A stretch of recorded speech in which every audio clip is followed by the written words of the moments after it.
Caught my girlfriend secretly cutting my hair at night, pondering whether it's black magic or a deeply unsettling obsession. I'm a software engineer from Bangalore, and I relocated to Mumbai until November 2023 for a project. Mumbai is my first big stop in India, and thanks to the relentless work schedule, I barely have any free time, usually wrapped up by around 9 p.m. every night. Despite the grind, I've been dating someone here, a woman 7 years my junior. Before you jump to conclusions, the age gap isn't the issue at all. You'll see what the real problem is. She typically finishes her day by 5 p.m. and ends up having about 4 hours to herself before I get home. We've been kind of living together in my rented apartment. She even has her own set of keys and basically runs errands and manages things at my place before I arrive. She orders groceries and organizes everything with the maid. We started out as an online thing back in August 2022, and I landed in Mumbai by September 6th. I finally met her in person at a Starbucks on September 9th, and it clicked right away. She was genuinely pleased to know that I had a stable job in my own place, none of those awkward hotel arrangements. I never expected her to pay any rent or cover expenses. She handles a lot around the house while I'm away, and honestly, that's more than enough for me. Then, out of nowhere, weird things started happening last week. I noticed she was up to something odd, probably not just once, but multiple times. I kept brushing it off, until I was completely certain. We're intimate every few days. I even work from home on Saturdays. But every few days, I'd wake up and notice strands of my hair were missing. They weren't falling out. They looked as if they'd been deliberately cut. For a whole month, I just chalked it up to stress or maybe the change in water after moving from America to India. I even started taking vitamins just in case. But this morning, everything changed. Around 4 a.m., I woke up and saw her with a pair of scissors in her hand. I made myself stay perfectly still, pretending I was still asleep. I didn't want to alert her if something serious was going on. She went to the bathroom and came back with a thin, damp comb. Quietly, she started combing the back of my hair and snipped off a little, stuffed it into a small plastic pouch, and crept back into the washroom. My heart was pounding. I wanted to shout or get up but forced myself to keep it cool, act like I was deep asleep. Could she possibly be doing black magic on me? The whole thing left me so rattled that I considered calling in sick to work, but I couldn't let my office down. They really value my skills, and I didn't want to jeopardize my reputation. I'm so unsettled I can barely talk to anyone about it. I'm definitely not the superstitious type, but growing up in Bangalore, I know black magic isn't just urban legend. Some people really believe in it, often used by wives against their husbands to control them. But between boyfriend and girlfriend? Especially for people our age? That just isn't normal. Yet how else do I explain her silently cutting my hair in the dead of night and hiding it away in a plastic bag? I hate that I let my guard down so easily and gave her the keys to my apartment. Everyone told me Mumbai is probably the safest city around, but here I am, caught up in this surreal mess. Now I don't know what to do. Should I just confront her and end it? Should I act like nothing happened, keep my head down, and wait until my project wraps up?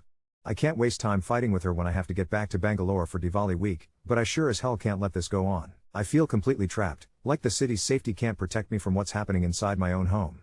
Update 1. Yesterday, my colleagues could sense that something was off with me. Being new in Mumbai, I eventually gave in and told them what was going on. My coworker immediately called up a cop for advice, and they told me point blank, I needed to get rid of my girlfriend. If she refused to leave, the police would get involved. My senior handed me a tiny microphone I could hide under my shirt. Setting up a hidden camera on such short notice just wasn't possible. He told me to keep that mic on the entire time my girlfriend was in my flat. I tucked it onto my chest. It felt scruffy and awkward, but I wasn't about to complain about staying safe. At about 9:20 p.m., I reached home. When I opened the door, there she was, already waiting for me. She tried to make out with me, hoping I'd forgive her, but I pushed her away and locked myself in my bedroom. She clearly realized I knew about what she'd been doing, and that I was furious. Normally, I'd order food for the both of us, but this time she ordered dinner with her own money, knowing I wouldn't. The food came by 10 p.m. and she received it. From the door, she tried talking to me, food's ready, come eat. Not a word from me. I stayed inside, silent. I ignored her straight through to 11:15 p.m. before she understood I wasn't coming around. That's when she started undressing herself, playing her last card, hoping I'd forgive her for sex. Completely naked, she video called me on WhatsApp from the hall. I answered, shocked, told her to at least close the damn curtains before she started pulling stunts like this. She just looked at me and said she wanted to come into the room because she was craving me. I shot back, I'm not talking to you until you tell me why you were cutting my hair in my sleep. Told her outright to dress up properly if she wanted a real conversation. Once she reluctantly dressed, I let her in and sat her down in a chair. I didn't waste time. I demanded to know if she was into black magic or voodoo. Suddenly she broke down, crying like her entire world was crumbling. I didn't buy it, just turned to go back to my room because it felt like more acting. Anything to get out of trouble. She chased after me, begging me to keep it a secret. If you want to break up, that's totally fine, but I swear on my mom. I do this to satisfy my sexual fetish. I don't know a thing about black magic. Not convinced, I sat her down again, handed over a glass of water and tissues, then told her point blank she needed to pack up and leave. Strangely, she didn't seem shocked, just desperate to convince me she wasn't doing black magic. Without my permission, she opened my laptop, logged into her alt Facebook and YouTube accounts. I yelled at her, tried snatching back the laptop, but she stopped me. I really want you to see something. Her watch history was full of videos, mostly women having their heads shaved bald or cut brutally short. Some men, too. I couldn't help but laugh at the insanity of it all, even at that moment. She upped the ante and shoved her phone at me, showing me porn sites from her own browsing history. Sure enough, the fetish exists. The porn for it looked even more pathetic, dehumanizing, and extreme than I could have imagined. Apparently, in her graduation days she would watch for hours. Her explanation for keeping my hair in a plastic bag? She used it in the bathroom to pleasure herself. Apparently, the non-consensual or forced cutting made it way more intense for her sexually. My stomach turned over. Black magic would have almost been better than this. I started to believe her, finally, but at what cost? Just minutes before, I had been laughing. Now she was confessing to using my hair in her sexual ritual, and I felt like vomiting. The thought occurred to me, if she's into this, what else is she capable of? I wouldn't be shocked if she could be into something far worse. It's all I could think in that moment. According to her, this was the second time she almost got busted. The first time, during the COVID lockdown in 2020, stuck in Bakanershi Marwari, if you wondering her parents and maternal aunt and uncle tore into her when she tricked her 15-year-old cousin's sister into shaving her own head completely bald in the back. They thought it was mischief or stupidity, but the truth. She sexualized her own minor cousin for this fetish. It was extremely uncomfortable for me to even accept someone like this as my girlfriend. There's nothing wrong with having a fetish you can't control, but doing it to a minor, just to get off? That's beyond wrong, it's criminal. Besides, I never understood that part of her desire. She claimed to be straight, but the fetish was gender neutral. Turned on by cutting men's or women's hair, or by having hers cut? Either she lied about her sexuality or she's just lost in her own confusion. I couldn't care less at this point. After listening to her elaborate stories and twisted theatrics, all I wanted was for her to leave my life. She told me she'd done this to every boyfriend she ever had. They never complained, apparently, because they were so desperate for sex. At least they were awake when it happened. She even offered, as a consolation, that I could cut her hair for revenge. I was bewildered, politely asked her to pack her bags, and see a therapist. Still, she pleaded, begged me not to tell her parents or friends. I agreed, on the condition she'd leave by the next day. Around 12:15 a.m., she handed over my apartment keys, packed her stuff, and crashed on the hall sofa. In the morning, I got up at 8:40, dressed for work, and left. By 2 p.m., she messaged me, several elaborate apologies.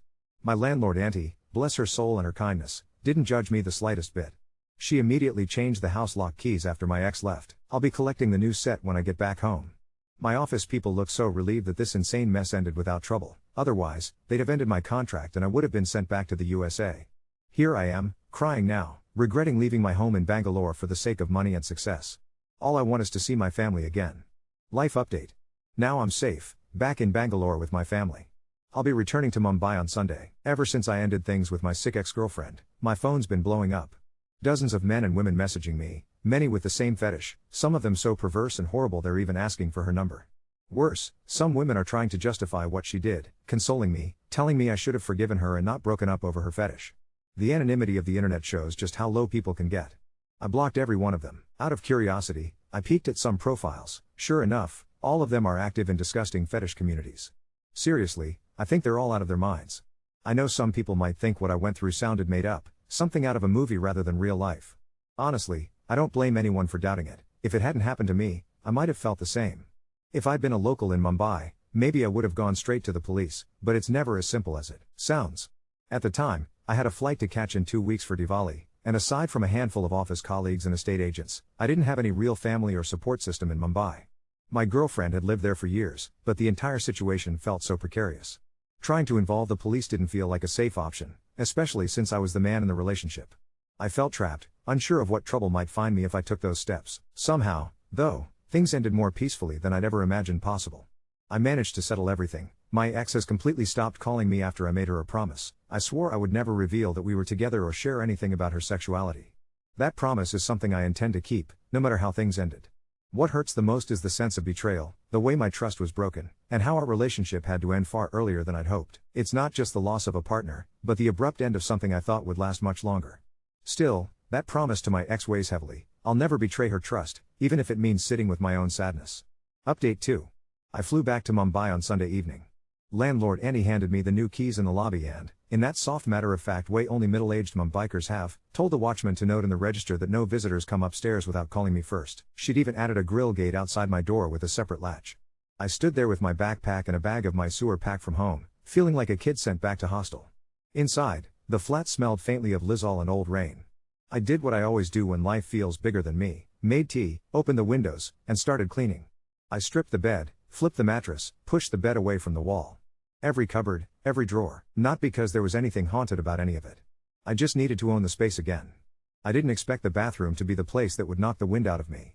I unscrewed the plastic trap under the wash basin to clear out the gunk, something I've done 100 times back in Bangalore.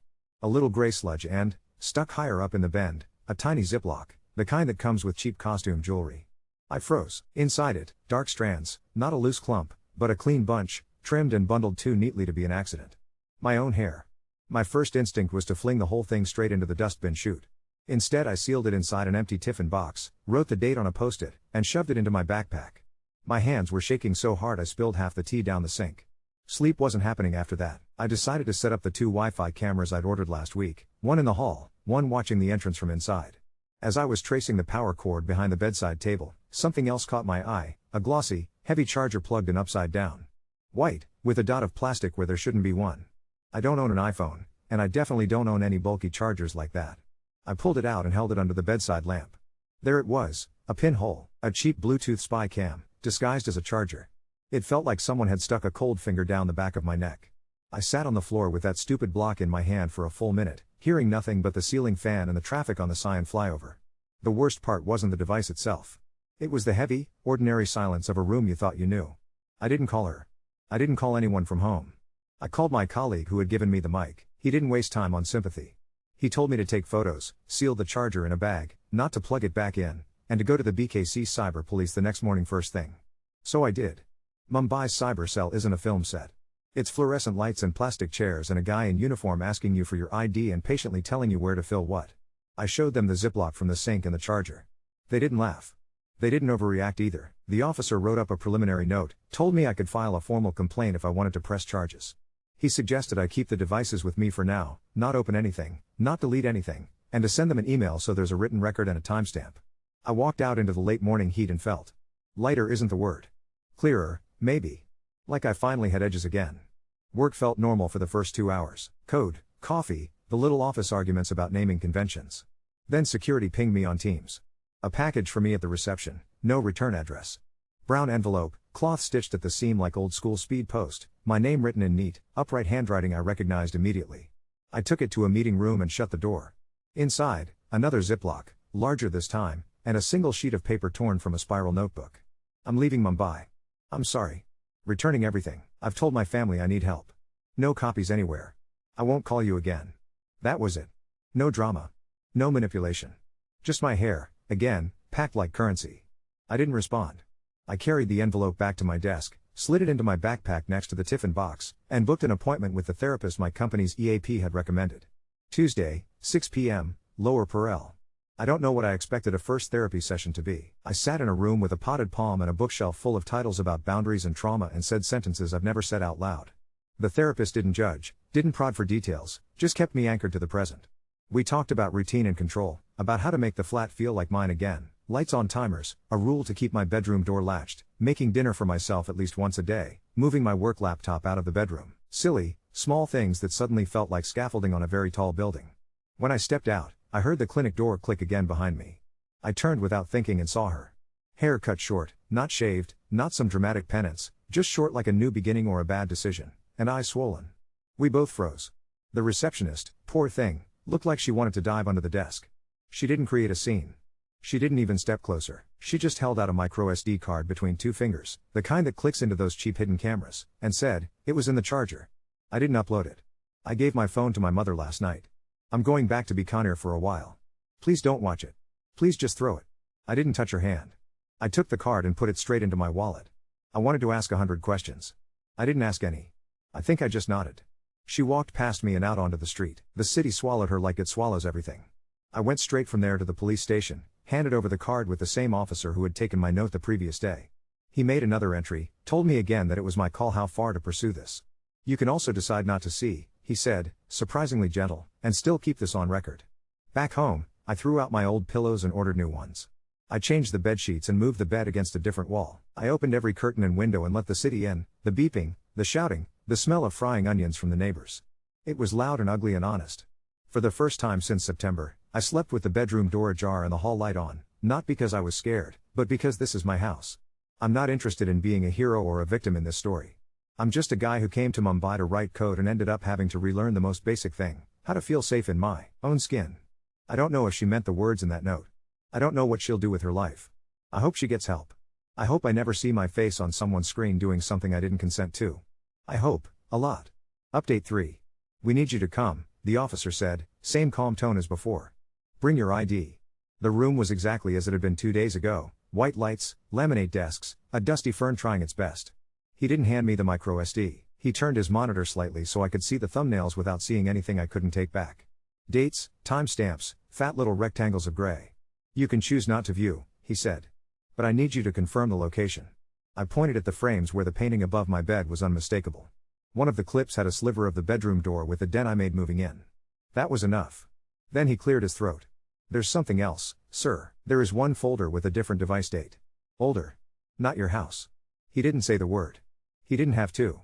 He brought up a single freeze frame from that folder. No faces, just the corner of a metal chair, a bathroom tap, hair on tiles cut wrong. It hit like cold metal in my mouth. If we suspect a child, it becomes a POXO matter. It's not optional after that. I sat very still and counted the holes in the ceiling tile until I could nod without my throat closing. He took my statement again, line by line, no drama. I signed where he asked. He told me they would contact the relevant jurisdiction in Rajasthan. He asked if I wanted to add anything else. I said no. I went upstairs and drank watery machine tea and stared at a poster about cyber hygiene and wanted to tear it down.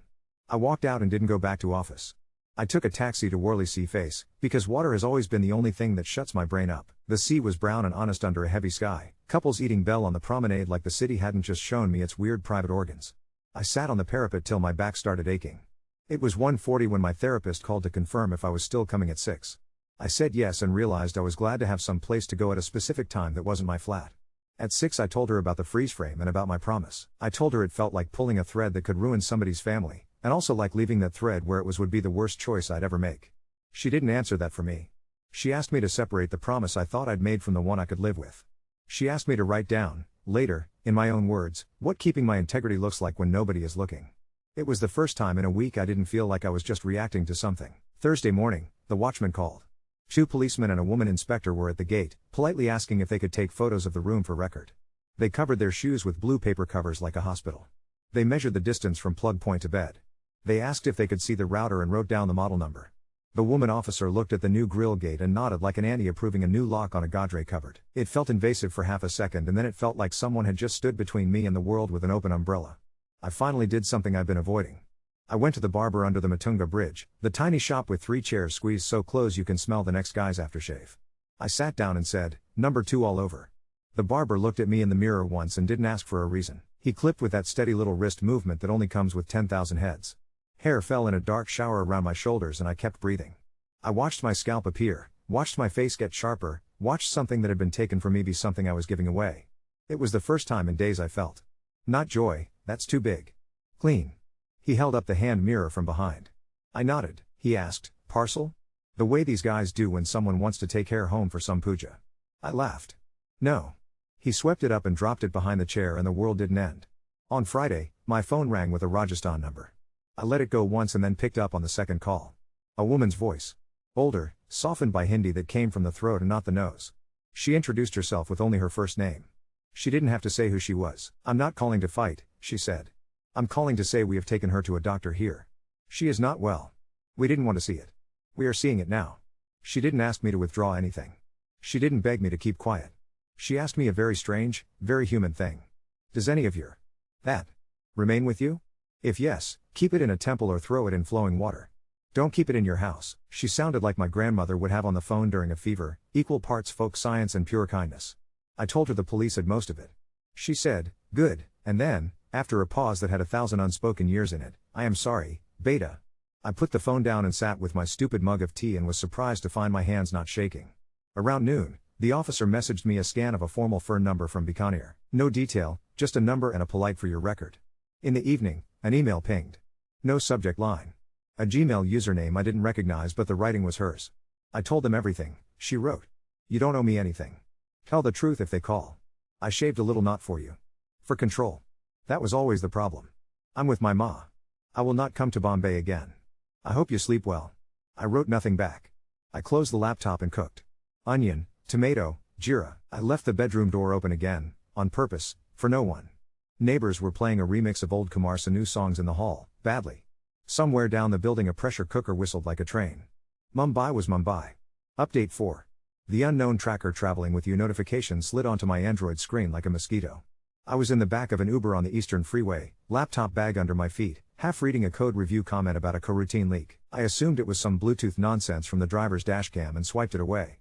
2 minutes later the alert came back, more insistent, like the phone itself had decided I was being dense. I tapped through. The interface was bare bones, Google's joint rollout with Apple, the little generic puck icon and a set of steps. Play sound. I hit it and held my breath. The driver's radio was playing a Ravi Kishan devotional and the city was doing its metal orchestra thing, but under it, very faint, a chirp. Not from outside. From my bag. I told the driver to pull over at the next lay-by.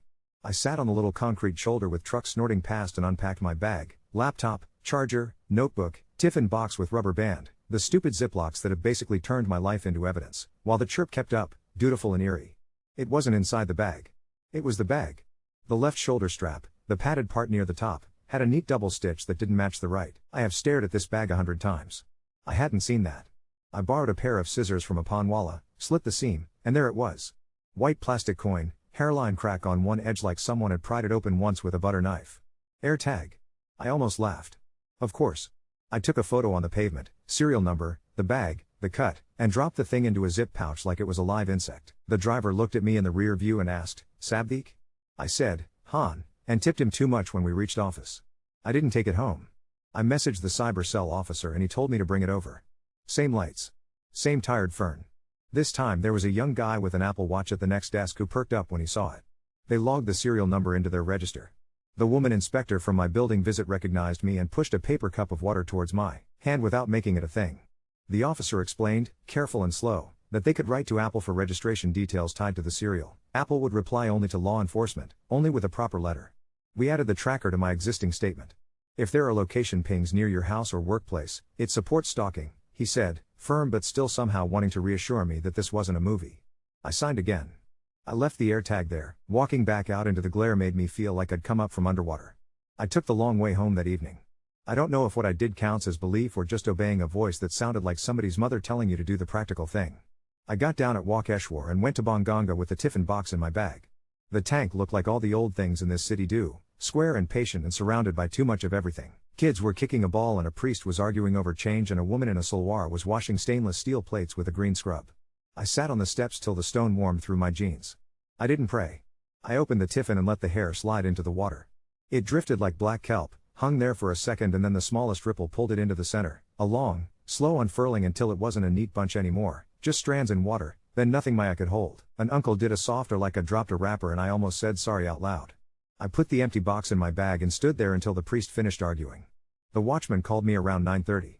Saab, ek ladki iet, name bola deliveru, parcel, upper Nahin Beja, gate se vapas.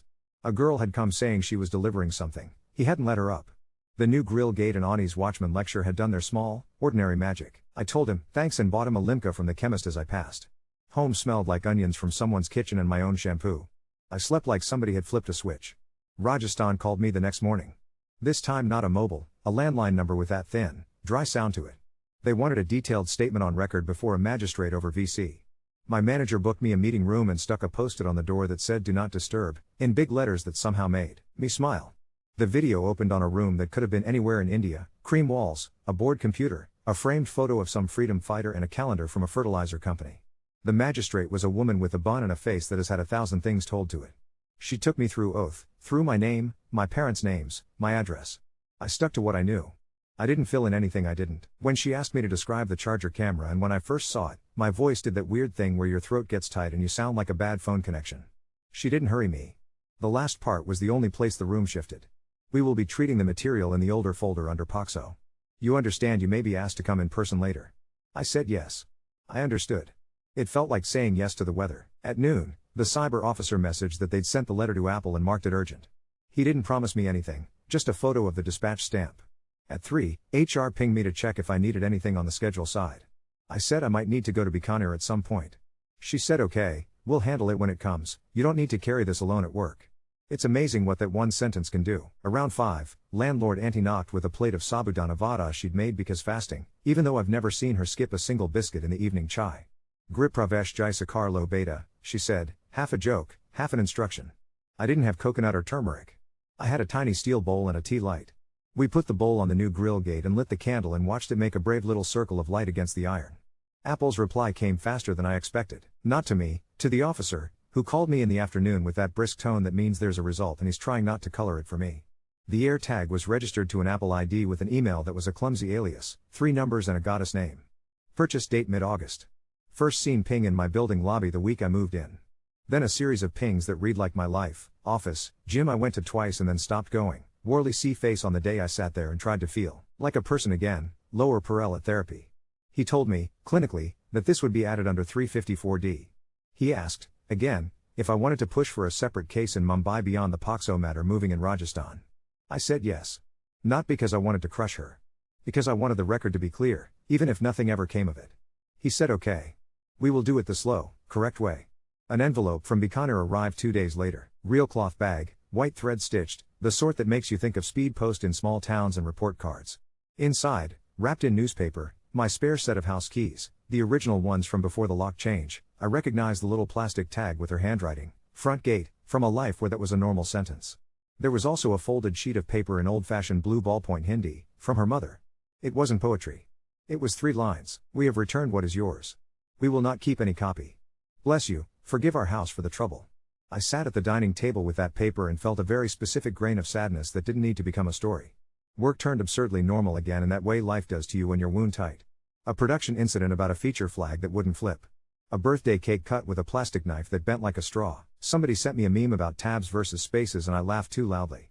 At 6 I went for my appointment and told my therapist about the little candle on the grill gate. She said nothing profound.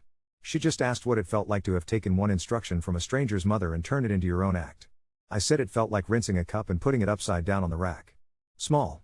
Correct. Late that night, at 1:12 going by the microwave clock, I woke up to the sound of my phone buzzing on the dining table. Unknown number, not Bikaner. I let it ring out. It rang again. I picked up on the 4th ring because that's the ring you pick up on if you were raised by the kind of people who think missing a call brings bad luck. A male voice, polite, not cop, not family. This is from the Mahim court, he said, reading out a general diary number. You've been added as a witness in a cognizable offense under 354C/354D. We're sending you a date for verification. It will be short. He wasn't asking. He was telling me the way you tell someone the time. I said okay. I wrote the number down on the back of a Domino's leaflet because it was the only paper near me. I put the leaflet under the fridge magnet like my mother would and went back to bed and fell asleep without dramatics. Saturday morning I went to the barber again because hair grows even when your life is a legal file. Same? He asked. Same, I said. He did his little wrist dance and the clippers hummed, and the mirror showed me a head that looked like someone I could maintain. He didn't offer me parcel this time, just dusted my neck and said, "Boss." Outside, the air felt like wet toast and the Kabuli guy under the bridge had switched to a Muhammad Rafi song that made the air feel older than it was. Around noon, a mail from the officer dropped into my inbox with one line I somehow hadn't thought I would ever read. The device folder you submitted in the charger had no cloud backup configured, he wrote. No uploads found. We will still continue. My shoulders dropped an inch. It doesn't absolve anything. It doesn't fix anything. But there is a difference between harm aimed at you and harm broadcast into the world. I cooked rajma. I opened the bedroom window for no reason. I watched a kite make tiny circles so lazy it felt like the bird was drawing a yawn in the sky. In the evening, I walked to Shivaji Park and sat on a bench near the cricket nets where boys who are too small to worry about momentum practiced forward defense like it was the only thing in the world worth learning. My phone buzzed once, an email, a calendar reminder, who knows? I didn't check. I put my palm over my closely cut hair and felt the prickliness under my hand and breathed the way the therapist had told me, in for a slow 4, out for 6. Nobody looked at me. Nobody knew me. The city kept doing its unromantic, relentless job. For the first time in a long time, so did I.